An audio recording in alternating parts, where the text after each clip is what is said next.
Deuteronomy, a taste of fullness. When I have brought them into the land flowing with milk and honey, which I swore to give to their fathers, and they have eaten and are full and grown fat, they will turn to other gods and serve them, and despise me and break my covenant. Deuteronomy 31:20. Nothing reveals what's going on inside our hearts quite like the passing of time. There's a reason we get antsy if a red light is too long. Stillness makes us stir. We worry if we wait too long. The need for patience can make us panic. Outside circumstances have a way of changing the inner landscape of our hearts. The dry wilderness seemed like an ideal landscape to inspire a thirst for God. Yet the Israelites grew frustrated when they had to wait too long for their leader Moses on Mount Sinai. They finally threw up their hands toward God and, in an act of exasperation, built another god with their own hands. Their love grew cold as their impatience burned hot. It's interesting that when the Apostle Paul talks about love in 1 Corinthians 13, he first describes it as patient. The Israelites left behind their first love because of what? Impatient. We typically avoid being acquainted with patience. We prefer to rule over time rather than be subject to it. Our perception of time, though, is very different from God's. To us, 24 hours is a day, but to God, one day is 1,000 years, and at the same time, 1,000 years is one day.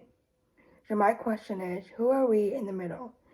In the in-between, who do we become? Do we allow impatience to bend our view of God, or do we give the truth time to form within us a proper perspective of Him? What if the delay is preparing our hearts to hold the promise? Maybe our hands need to learn to hold tighter to God's good hand than the good land. God knows a belly full of milk and honey has the potential to give us a forgetful heart. When we experience the goodness of God in our lives and enjoy the blessing He gives us, do we remember to turn back and thank Him? Or do we go on our way filled with good but forgetful of the best? If we don't thirst for Him in the dry wilderness, how will we remember to drink of Him in a good land, a land with brooks, streams, and deep springs gushing out in the valleys and hills? Deuteronomy 8:7. If we leave God for His gifts, there will be no greater exercise in missing the point. The promised land becomes dangerous territory if we arrive only to be filled with everything but Him. Better to walk with Him forever and never arrive than to get there only to leave Him. Good was designed not to empty us of God, but to fill us with remembrance of Him. Because maybe the real test isn't the wilderness, but the promised land. The ground is ready, the soil is rich. God has good plans for you. He's preparing in us now what He has for our future. But first, the hardness of our hearts must be tilled up in order to receive the goodness. Fear wants us to hurry and make us believe God is slow.